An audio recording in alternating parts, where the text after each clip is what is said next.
Welcome to Keys to the Future, the podcast where we explore the stories, insights, and ideas that inspire the next generation of STEM professionals. I'm your host, Gabby Coe.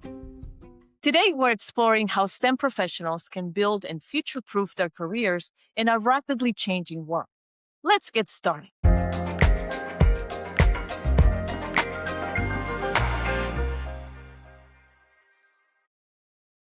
Joining me today are Reginald Holmes, a chief systems engineer and architect in the aerospace industry, who's built his career through continuous learning and intentional growth. He has worked across the automotive, aerospace, and defense industries, with roles at Nissan, Toyota, Boeing, and Northrop Grumman, including international engineering assignments in Japan and Mexico.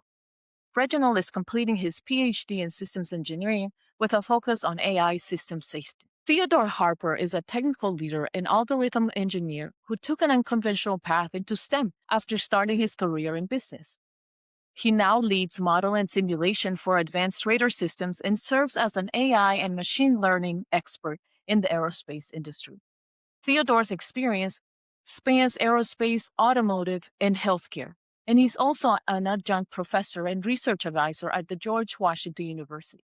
Gentlemen, welcome to the podcast, and thank you for sharing your experience with the Keys to the Future community. Hello, and thank you very much, Gabby, for having us here. Hey, Gab, thanks for having us. Well, great. I am so excited to have this conversation with both of you. And here on Keys to the Future, we're all about helping our audience stay ready for what's next in their STEM journey. And today, we're unlocking one of the most important keys, I think, how to future-proof your career. So let's dive right in. I'm going to take you back a little bit when you started your career, when you first started out. What was your biggest misconception about building a career in STEM? Who wants to go first? I'm sure, and I can go first. And thanks a lot, Gabby. Interesting question. And we'll talk more regarding my background. But when I started STEM, one of the misconceptions is that I had to know all of the answers up front. And so one of the challenges in going into the industry, of course, as you're well aware, we run into problems as engineers that we do not have the answers for at that point in time when we get given tasks, where we have projects, etc. So one of the things that I learned very quickly was learning how to think on my feet, learning how to adapt to different and just understanding that I do not have to have all the answers right then and there. Even to this point in time, I usually do not, but it's all about being able to look at the problem, being able to decompose the problem, and being able to come up with solutions that solve a customer's needs. I love that. How Yeah, about you, Reginald? That's awesome. So when I first started, the biggest misconception was that your engineering degree was enough. But quickly realized that being in STEM and being technical, you have a shelf life to your skills and experiences. It's not all about the years of experience in, but how have you learned and grown over the years and apply what you've learned to many different situations. So learn how to become a problem solver, learn what's next, which we're gonna talk about more, knowing what's next out there, knowing what problems you're dealing with at your work and how you can actually solve those things, and taking the engineering degree and actively applying it to what you're working with. I love that input. And Theo, I agree with you. Knowing all the answers, that was like my own misconception, because I thought, oh my gosh, they're expecting me to have all the answers. I'm an engineer now. I have this degree or degrees, right? And that is so far from the truth, because when you're working in teams, nobody has the right answer or all the answers for that matter, right? So, I mean, working in teams is how we discuss the problem and have different aspects, discuss the different aspects and different solutions that we can put forward, right? And coalesce a solution together. So I really love that. And the other point that Reginald you made is you said take what you learn at each stage of your career and kind of build a package of how you're going to apply some of those skills in the different problem spaces that you come across. So that to me means continuous learning and application of the lessons learned, right? So I really think that's a really good input to start off our discussion here. So as STEM professionals, we must master the technical skills that keep our expertise sharp and relevant. Which technical skill has opened the most doors for you, and how did you learn it? I'm curious about that. Gosh, it's honestly, it's adaptive problem solving, and I don't know if that's really a skill more so than a trait per se, but and kind of piggybacking off of what Reginald stated, a lot of times that what we need to solve as engineers, kind of going back to my point as well, that it's all about thinking on your feet, being able to change to different circumstances. So one of the skills that I've been able to and utilize in my career is just being able to draw in patterns and being able to recognize patterns in problems because a lot of problems have some similarities to things that I worked on in the past and being able to adapt, what I've done historically and apply that to the future as well. Now, granted, we do run into problems that doesn't apply to, but then again, there's always something that we can draw on from either history or being able just to use our, to put on our engineering hat and being able to and decompose those problems and apply logic and different solutions in order to solve them. And so that has been, I think, my biggest skill that I've been able to bring to teams, and also been able to allow me to transition into different roles that I necessarily did not have experience in, but I've been able to transition in them successfully and over. That's good, Theo. Good you said that. When you said identify patterns, and it resonated really well in most recent because I listened to a podcast and Tony Robbins is on there. And he said one thing in life we have to do is understand and learn how to identify patterns. In life, a lot of things happen over and over again, but we don't know how to identify less. We become less proactive and more reactive. And like you said, I started off in manufacturing. My first job was as a quality engineer, and it was a tier one supplier. So it was always running. The only time the line was down was something breaks. So it was always a problem, always an issue. So I'm always problem solving. Always doing 8Ds, always doing 5 Ys, always doing fishbone analysis. That was my first job, and it was always firefighting. And I definitely that was one definitely a good skill that I kind of took with me and applied to my career. But when I got to Northrop Grumman, when I was doing system engineering, I was talking to my manager, and then I'll ask him what big things system engineering to come that will kind of help change the trajectory of I would say the world of aerospace and defense. And he told me model based system engineering. And I learned about model-based system engineering, and I took that, and that kinda for the last 3 to 4 years of my career has definitely taken me to another level that I would never thought I would be at. Because it was a tool where people knew it was coming, but people was afraid of it. So the first thing I done, which Northern Grumman do a good job at, is education assist. So when I got into Grumman, I did the Caltech course, and I learned about model-based system engineering, and I started applying that to my role that I was currently working in, and kind of finding future roles to kind of learn about model-based system engineering. And then once I started my PhD, I was taking more courses in model-based system engineering, so it just kept stacking on top of each other. But that was a big skill that it's a closed source right now, so you only get it if you're working in a university or a big company. But if you have access to it and learn about it in system engineering, that's a tool that's gonna take you places in digital engineering. Yeah, I I 100% agree with that because just coming from a background of having degrees in business, having degrees in engineering, and multiple as well, one of my best degrees, or one of the degrees that I really thought was most beneficial to me, it was my systems engineering degree because it really taught you about the process of how to engineer something.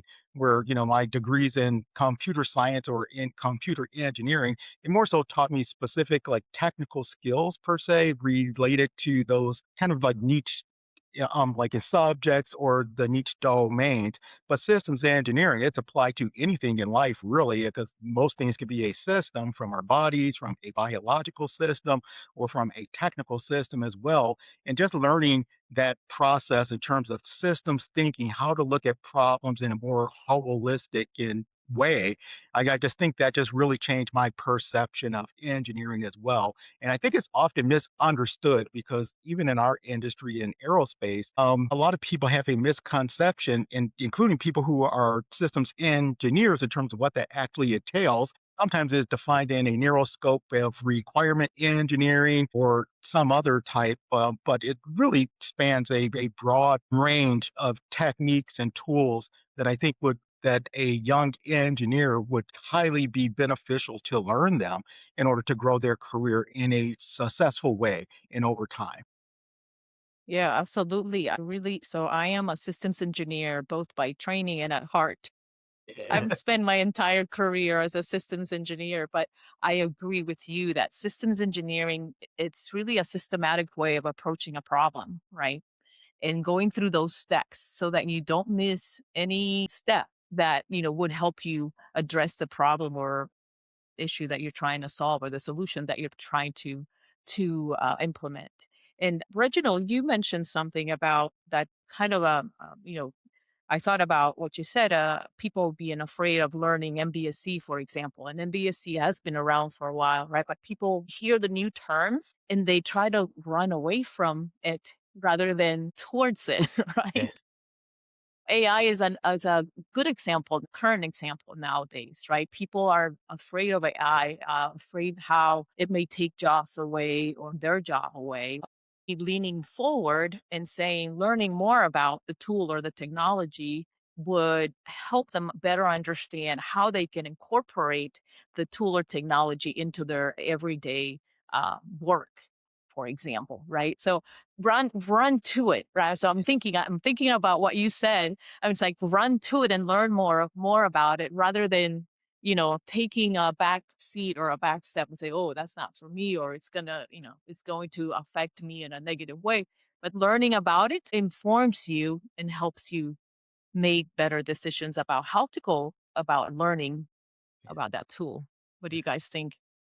Well, as a person with a doctorate degree in AI/ML and also my professorship, and that's what I actually teach at the doctoral level, I think that's a good point because AI, you have multiple tiers of, then of AI. You have it as a AI engineer and an AI user, then there's all kind of like in variations in between there.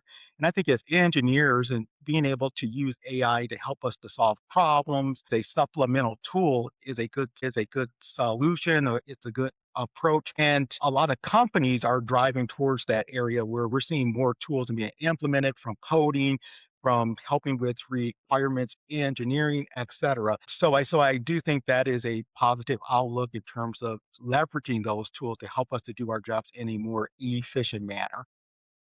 Absolutely. Anything else to add, Reginald? I like we said, Gab. You said run to it. It's it's always been my notion and my career kind of helped me continue to advance and grow.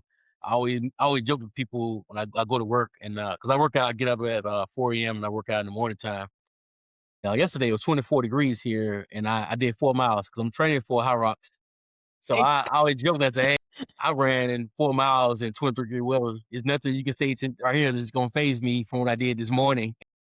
So I kinda take that notion on and like my workouts and my career as I go toward those hard things. When I talk to my manager, director, VP, I ask them like, "What problems are you seeing out here in the landscape?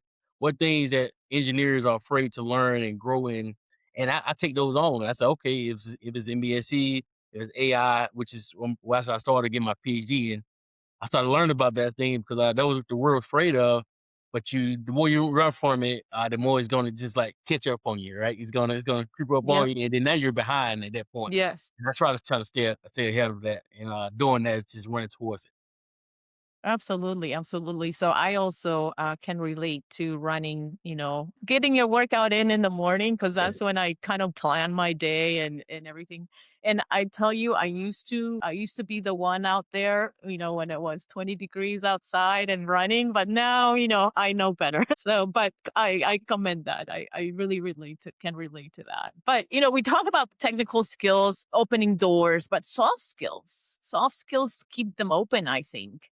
Which soft skill has been the hardest to develop from your perspective, and how has it made a difference for you? Well, for me, it's been letting go of being a perfectionist at the end of the Mm. day. Mhm.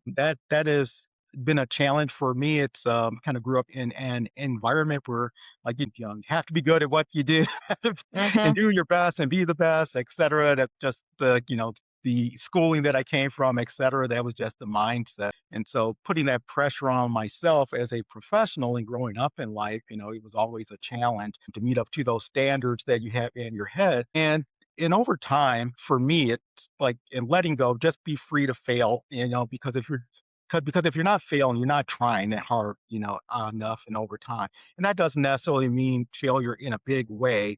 It's just meaning that we're going to have some stumbling blocks as we go through our career and overcoming those. And that's part of the process in order to help us grow. For us to just live in an area where we're just comfortably safe and we're not challenging ourselves, and that would be like very unfulfilling to for me, and I think for many others as well. So just having that freedom to say like, you know what, I'm going to go out there, I'm going to do my best, I will learn from this, and over time that I will grow. One of the books that I'm reading now, it's called Start Before You're Ready, because this is a continual thing that I'm Mhm. constantly working on myself, is just overcoming those thoughts. And one of the points of it is the imposter syndrome, et cetera. You just have to get over those things and just put yourself out there and try, and you will surprise yourself and over time. So I would say that is the one thing that has helped me to grow my career as well, to help me to move into places that I honestly never thought that I would have been in my life. But it's all about taking those risks, taking those chances, and putting yourself out there, and also putting in the work as well, because that has to come with Yep. that Yep. responsibility also. It's funny you said that, Theo, because mine was I was gonna talk about imposter syndrome. So it's funny you said that. Yeah, the struggle is real. I'm not gonna lie. Yeah, when I first PhD program, I'm already a system engineer. I got years of experience working. I got multiple certification. When I was going to the PhD realm, and I go to these academic conferences, these are academia. These are scholars. These are people, professors, adjunct professors. These are people in that area that has 8 hours a day being able to research your work, right? While I'm an engineer for 8 hours, and then at nighttime, after being a father and a husband, I get to do my research, right? So when I was presenting my first conference, 2023, it was at George Washington University. It was the AI for SE conference, SE for AI. And I was there presenting, and I was very nervous. I was like, man, what do I have to offer these academic scholars, right? And my wife, she's an educator, and she gave me a lot of confidence and say, hey, nobody knows the material better than you do. You've been researching this, you've been studying, you've been citing, you've been writing papers. Go out there and perform. So what you said, just let go of that fear, is kind of helped me and to go out there, because my advisor now that he sees me, I presented multiple times, different conferences. He always say, hey, this guy here, when we leaves me out, this guy here had multiple certifications. He's chief engineer. I don't know why he's here getting a PhD. And it always kind of break the ice there. And that kind of lets me go in and do my job. But its biggest thing is, like I said, go before you're ready. I like that. I'm going to grab that book.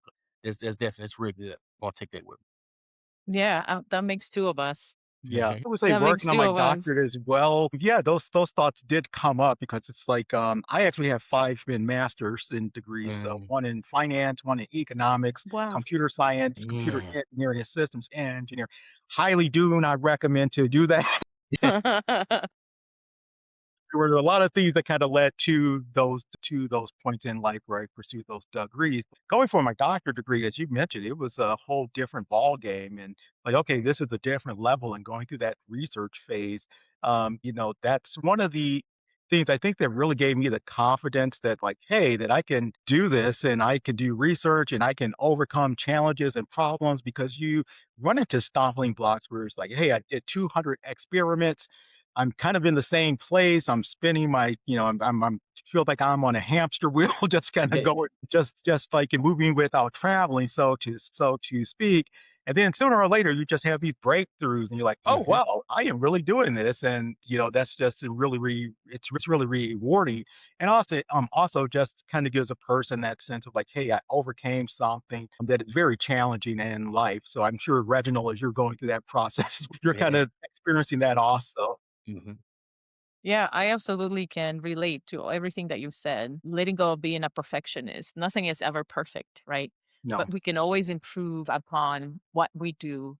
And if we have that mindset, it allows us to just free ourselves from what I'm going to say a coat that you have on and it's 80 degrees outside, right? You got to let go of that and just move forward. And you also mentioned imposter syndrome, right? I mean, we get to places and then you start questioning yourself. Am I supposed to be here? But those questions you just bring upon on your own self. Nobody's questioning why you're there, right? You just bring it on yourself. So letting go of those things is really good to do. And learning from, oh, you said free to fail. I really like that too, because again, nobody's perfect. Nothing is ever perfect.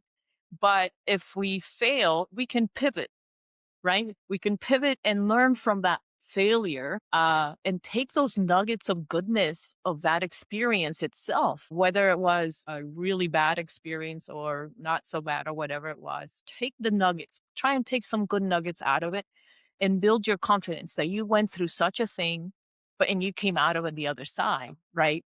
And so that can just help you keep going forward. So I love, and can relate to all of the things that you said. Yeah. So it's all about these struggles in life that we have. It's about winning the war, not necessarily each battle. Yeah. Though that path, and it may not be a linear process. It usually is not. It's a non-linear process. And so going through Yep. those experiences, I just think they just help us to grow and help us to really define ourselves as well as individuals and as professionals. Yeah, I saw a quote. Absolutely. I saw a quote the other day that said, "There's not wins and losses. There's wins and lessons." Because Mhm. if Mhm. you fail, it's more of a lesson because you can take that with you to go toward the win the next time. It's not like you just lost everything. You do have a lesson, something you won't do next time. Yep. Absolutely. And it makes, I love that, wins and lessons. But it makes me think also about, the iceberg concept, Mhm. right? You always see what the accolades, the awards, the triumphs. But nobody knows underneath that iceberg all the things that need to happen to, like, the work. Earlier you said you need to do the work. Well, of course, right? I mean, some people think, oh, look, I'm jealous of whoever because they're over here getting awards and getting, accolades and all. But I'm sure that every one of those people had to do a lot of work to get there. And they had to do it. Nobody did it for them, right?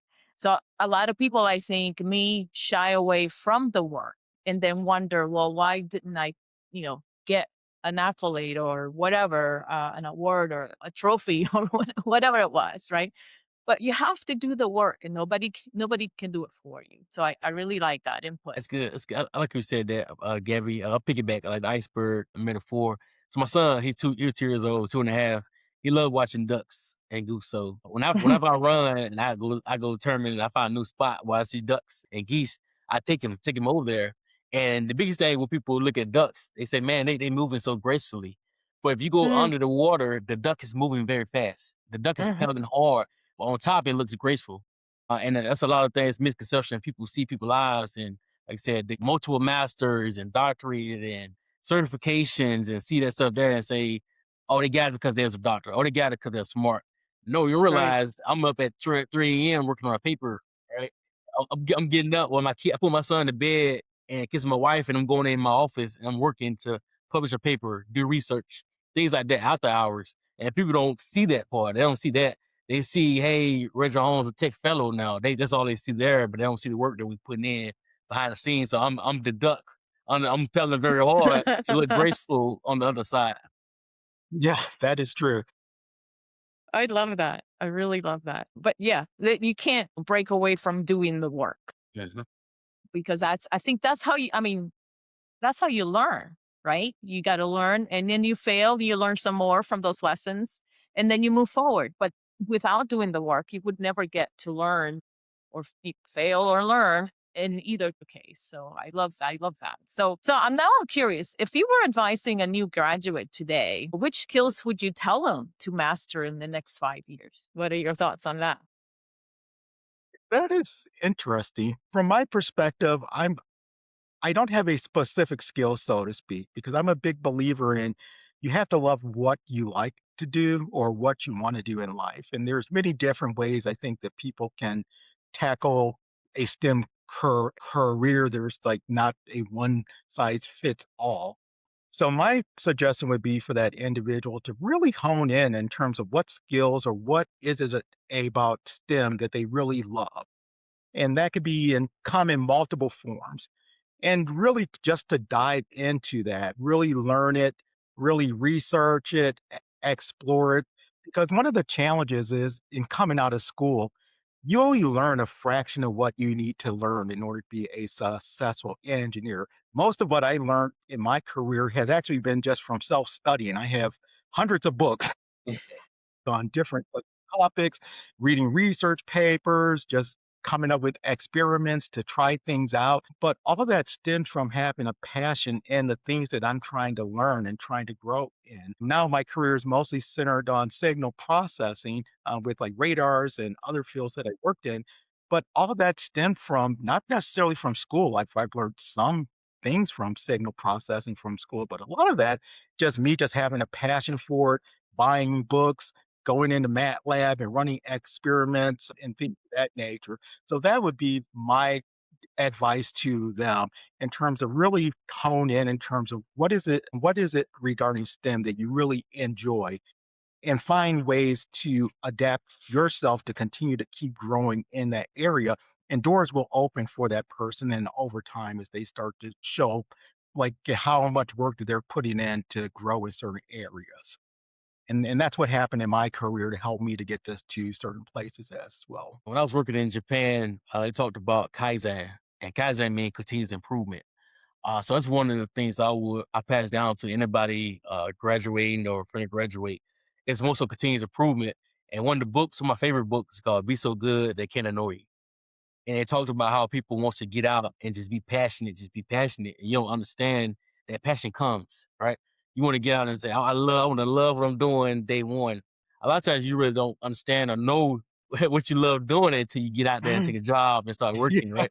You may start working on one job and realize, oh, I actually like what Gabby does. Oh, I actually like what Theo does. I actually Yeah. don't, and that's just getting out and not having that saying, oh, just because I'm not doing something I'm passionate about right now, my career is a failure. No, it's not. Ask, network, talk to people. And if you see somebody that's doing something you like, reach out and call them and say, hey, uh, I think you're doing something. I like what you're doing. Explain to me what you're doing. Can you explain to me your day to day, how you got there? And that will help you determine, do you still want to pursue that role or not? Or if you do, how to get there and get that step. Then also have an advocate for you as well in doing that. And I kind of learned that. I've been in multiple industries and I've tried multiple things, and in each job had their special things that I really loved about it. But also each job had something I didn't really like about it, right? Because everybody say dream job, but it's still a job. There's no such thing as dream. Like you dream, you just sleep, right? So a lot of things you kind of you make your career, you create what you curated, where you want to go, and you have that control. Nobody has the control of. Exactly. And I would say setting up in boundaries as well in terms of things that you actually like to do, kind of piggybacking off of what you said, Reginald. Because at the end of the day, it is a job. There's going to be parts of it that we enjoy. There's going to be parts Yeah, of it that like, oh yeah, but you have to have that balance to where what you enjoy outweighs kind of it offsets the aspects that may not be so advantageous to the individual.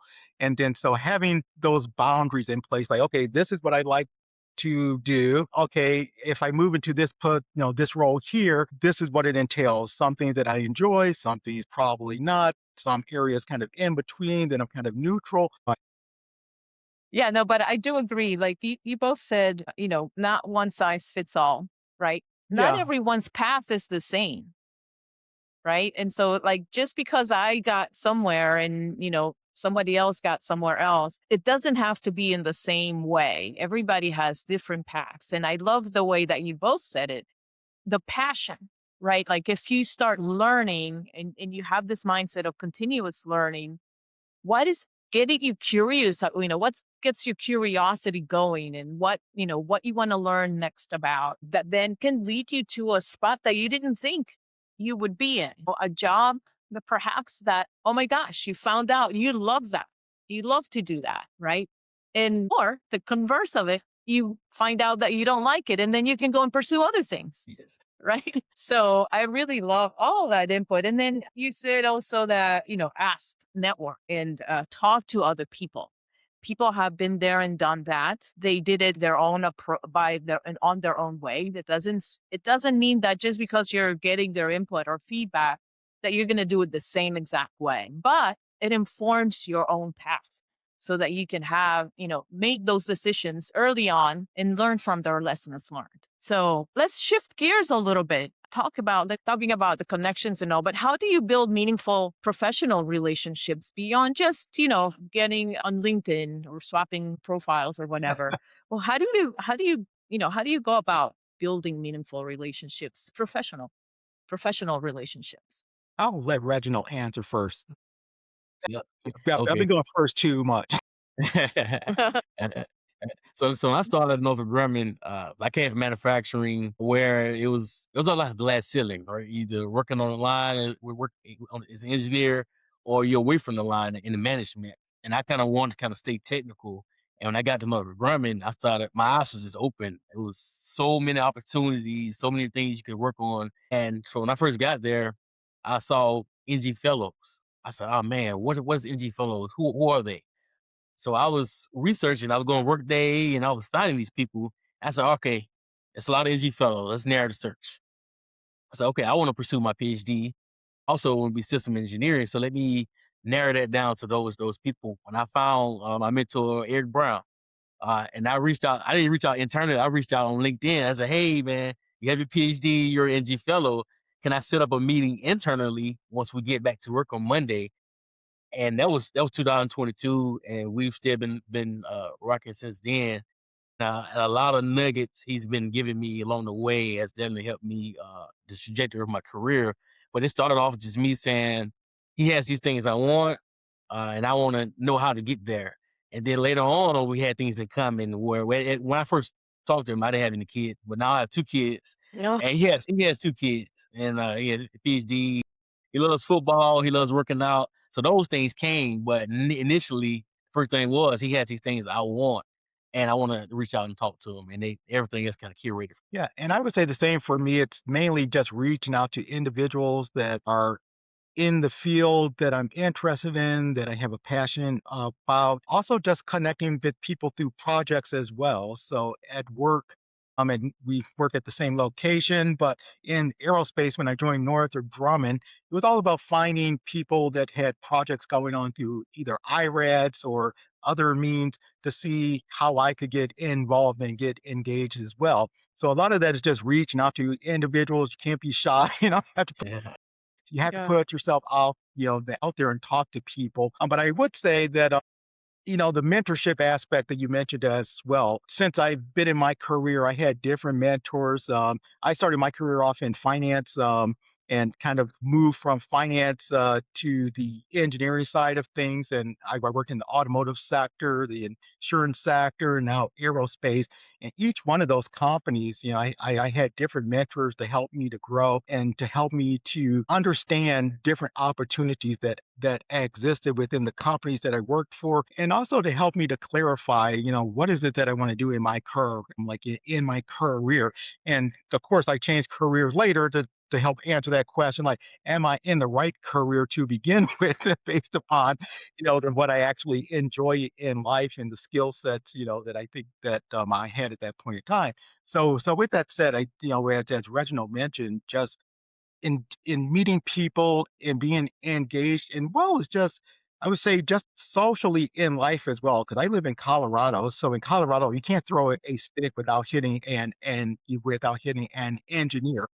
Here, it's just like you're just going out to social eats and but you like social events and things of that nature. You're going to run across and people within the industry as well. So even from a peer perspective, not necessarily like a mentee and mentee, but just from a peer perspective as well. Just engaging with people, understanding what they do, joining professional organizations as well. There's like many different opportunities to get engaged, and I highly encourage people to explore those.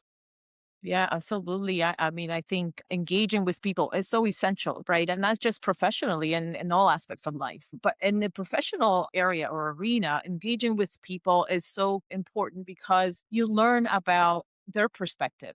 You learn how to work together, right? Learning or finding out what makes people tick, sort of speak, helps you understand where they're coming from and how we can work together better, right? And improve that environment. But also, we tend to be like so heads down at work sometimes, right? Because we do have to get our stuff done. But Mhm. if you don't build relationships with others, you may not find out about other opportunities that there may be. Some people may be already advocating on your behalf, right? Because they see that potential about you. So, Yeah, that is a good point, and actually the present role that I'm in now, it actually came through from one of my mentors. I was explaining to him like, "Hey, then what's the next steps in my career, kind of where I wanna go," and it's like, "Hey, here's an opportunity here. This person is looking for, someone with your background." It's like, "Okay, great." Got connected and, made things happen, so, yeah, that is definitely true. absolutely. So, like landing your first job or changing jobs for that matter, right, can be very challenging, especially in this environment that we're living in right now. And have you ever landed opportunities through unconventional routes? And Theodore, you mentioned, exercising your network and learning about opportunities. Has there been another way that you've landed a job that hasn't been the conventional way, apply for the job and then go to interviews and so on? I'm just curious. Yeah, I would say most of my jobs came through they came through recommendations, either through friends or from former colleagues, and I thought that was, from my experience, one of the best ways that I found different positions and roles within my career. Yeah, I've learned a lot of times there's a lot of jobs available that's not on the job boards. Yes. Especially in Northrop Grumman, there's opportunities where you meet with the manager or director, and sometimes they create a rec for Yep. you to have roles. Never just look at the job board and say there's no hope. Continue to expand network, continue to talk to people and reach out because you never know who needs your special skill set or experiences to make their job better. Absolutely. Yeah, that is a good point because as a former hiring manager, there was always needs that we did not have requisitions posted for various reasons. And when people would reach out to us and like, "Hey, I think this will be a good fit," as you stated, we will create a requisition at that point in time and bring that person on board. And even some of the roles that I received in that regard with that at Northrop Grumman as well, it came about kind of that way, just talking with someone like, "Oh, yeah, this person would be a good fit. We'll create a requisition and bring that person on board." Yeah, yeah, and it all happened through the networking, right? And talking to Yes. people, engaging with others. So I love that. I love that. So let's keep it real a little bit. I mean, we Sure. have been, but a little bit more real. What's one career setback you have faced, and how did you recover from it? Anything you'd like to share? I would say for me, it was my whole career change, because at that point in time, I was well established in my career in finance. Was already certified in, within my industry. At that point in time, I was actually had completed my master's in finance and my master's in economics, and I was actually looking at pursuing a PhD in economics at that point in time. So, with that said, it was really a self evaluation and a self assessment in terms of, is this the right career path for me? So, as I was debating, like, what is that next step, and should I pursue my PhD in economics? I had to really take note of whether I wanted to go in and whether I wanted to go in a different direction at that point in time. And one of the reasons why, when I met my wife, it was so funny. She loved her job. I was like, oh my God, I have never seen someone that loves her job this much. I never looked at my job that way. It was like just a job. It's like, I did, but I was like, oh my gosh, she like really enjoys what she does. She has a passion for what she does. I've never had that excitement to go to work in the morning. And so just seeing her like enthusiasm. She was a medical fellow at that time. Just completed her medical like in degree, so kind of going through the process of becoming a physician. And then so it was like, oh my God. So that really inspired me to say, like, hey, then maybe I should go a different route. So with that said, I was working in the automotive industry at that point in time, and I was a product controller at Bosch for one of their automotive groups. And so essentially, I'm in this room, and there's all these engineers, like 100 plus engineers there, and I'm like the finance guy there, and I'm seeing like what they do on a daily basis. The people that I worked with, that I talked to, was like getting the directors of like in engineering, etc. So it's just being in that environment and every day it was like, okay, I got, I have to make this change because this Mhm. is just urging me to like, okay, this is what I should do in life. And so just starting all over, of course, there was some uncertainty there. I'm like, okay, it's going to take some schooling to do. I could not just transition from my present state to go into an engineering career and how to navigate those waters as well. Because at that point in time, I didn't know anyone who ever made that transition. And actually, some people told me that I could not make the transition, which kind of fueled that fire more because it was just not something that was common. A lot of times you saw people make the opposite transition from engineering to like the business world, not necessarily from the business to engineering. And Mm. so with that said, it was just going through that process and starting all over, building my career from scratch. But with that said, and overcoming that, and what I learned is that there were many things that I learned in my prior career that actually helped me to gain employment in my new career as well as to grow in my new career as well. Because as an engineer, it's just not all about the technical aspects as well. We're running a business. So there's things you have to do like managing budgets, managing schedules, et cetera. And all those things came into play with my former career as well. So just trying to tie all those things try to tie all those things together and to kind of frame my career in a way to actually get into the industry as well. Because one thing I learned that also was that at that point in time, I thought it would be easy to make the transition in terms of going to schools and getting a job and kind of just building my career from there. And what I didn't understand is that engineers they were in demand, but it was experienced engineers, not necessarily Yeah. who had no experience as well. So try to leverage, my prior background to kind of build that experience and like leverage that as well. And as you said, like a Six Sigma and other things to kind of lead into the engineering world that I applied in my business experience as well, and to help me to grow and to help me to build my to help me to build my career. Then once I started getting that experience, and then tried and then from there framing my career in terms of the actual direction that I wanted to go. So it's kind of like getting in the door, and then once I'm in the door, and really framing like, okay, then where do I want to go from here to build my career in the direction that I actually wanted to pursue. Amazing, amazing. Yeah, it's good to hear you said that. You're talking about the skills you had in your prior industry was highly relevant in your new industry. And one thing I had to learn that the skills are transferable. When I Yeah. was getting my master's in engineering management, I was working in manufacturing, brand new joint venture between Mazda and Toyota here in Huntsville. And when I first started, it was dirt, right? And then when I left 2.5 years later, we was building 400 cars per shift. So I was there. Went to Japan and work. Was able to put all the tools in, get them wired up, things like that. When I looked around, I was the only one getting my master's. Nobody was interested in getting their master's or learning and growing. And I was looking around, and when it was time for to get promoted or actually get promoted, there was nowhere to get promoted to. Right? Is either you off Mm. the line or on the line. You work as supporting, and that's what I was hitting a wall, and I was saying, man, I'm learning more. I'm going to grow, but there's no room to grow. And had a cousin in Huntsville. He was in aerospace defense, working for Lockheed Martin at the time. And he said, "Hey, you need to get your clearance." And I said, "Well, how do you get a clearance?" He said, "Well, you need to work in aerospace defense." And I said, "Well, tell me what you work on." And I love cars, grew up working on cars. So that would lead me into manufacturing. And he showed me some things that they was building to protect our war fighters. I was like, man, I want a piece of that. Like, how can I get to that? And that transferred me later on to get into aerospace and defense and then where I'm at now.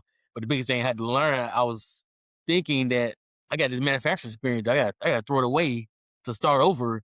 But really, Mm. and realize that your skills are transferable. Everything I learned prior to being a problem solver, Six Sigma, project manager certification, that has helped me in Northrop Grumman stand out amongst everybody else that didn't do those things, that didn't get certification, that stayed in aerospace defense their whole career. I brought a special niche of skill that allowed me to continue to grow and progress further and faster than other people could because of I had that experience.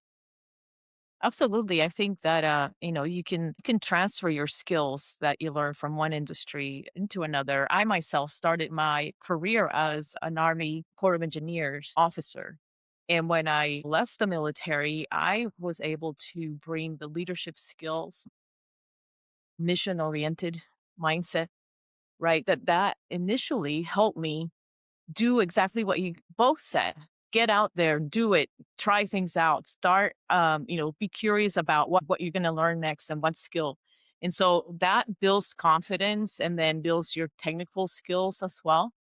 Right. So, yeah, I really loved everything that you both mentioned. So, but before we wrap up, I'd like to each of you to share one thing that listeners can do this week to strengthen their STEM career or journey. What do you think? I'll let you take it, Theo. No, no, and you go. I would say go talk to your manager or your manager, director, VP. Go high as you can. Set a meeting, put it on the calendar, and ask them, "Hey, what issues you guys having with the business? What problems are you running into when you're trying to meet business case and things like that?" Because I had a meeting with one of my VPs at the time. And he said, "Man, we're losing our engineer rigor. We have engineers that are not engineering anymore. How can we strengthen that?" And I kind of took that back as a chief engineer and went back and applied more rigor, applied more cozy standards, MBSE system F specs. I kind of applied that and to make sure we had that rigor because there was an issue that at the VP level he was facing. And if it's at the VP level, it's only going to trickle down to us engineers try to move in a certain direction. So I want to kind of get ahead of that. So I would say set a meeting up as high as the ladder you can go. Put time on the calendar and ask them, "Hey, what issues are you seeing out there in the world? What things that are bothering you from, or I would say plaguing us from a business perspective when it comes to engineering skills or mindset development that we can get better at and doing." And I will go back and do it. Whether it's a special skill, whether it's networking, whatever it is, go back and ask that question and kind of apply that. Good point there, and I would piggyback off that as well because mine is very similar in terms of identifying problems in your organization that you can apply your skills to solve. And I think it's a process in terms of being able to build your name, building your reputation within the industry as well, and also in expanding your skill sets. We kind of talked about earlier regarding people that may be in a role in STEM that may not be the right fit for them, or maybe in an area that they're not necessarily passionate, regarding being able to step out and identify people who have problems, being able to like understand your organization and understand where those roles are and where those problems that you would like to solve are, and getting and also getting engaged with those folks. That would be beneficial as well. And that could be done through many ways. There's ways to like in proposal work. And I've been able to work Mhm. on different proposals. I've been able to expand my network and expand the problems that I work on through mentorship, as well as we discussed in earlier, and also just in getting engaged within your organization as well, and just understanding who those key players are, and like in reaching out and contacting them, and then don't be shy, regarding that. What I found throughout my career is that people love to talk about what they do, and so Yeah. I've never had someone to shoot me down and like, "Hey, I don't want to talk about what I actually do." Of course, there's some restrictions within the world that we work in, but still, and at some level, they would definitely love to share what they do. And if you're able to solve some problems for them and have those skill sets, I think that'd be a good match and a good pairing, and could start something new within a person's career. Reginald and Theodore, thank you so much for joining me today. I've really enjoyed our conversation. Thank you very much, Gabby. It's just been a pleasure. Thank you. Likewise. Thank you very much. This conversation shows that career building in STEM is as much about people and persistence as it is about technology and technical skills. Thanks for listening to Keys to the Future. Until next time, keep learning, keep growing, and keep unlocking your future. Thanks to my guests, Theodore Harper and Reginald Holmes. Thanks to Roger Cole for quality reviews. And thanks to Jill always.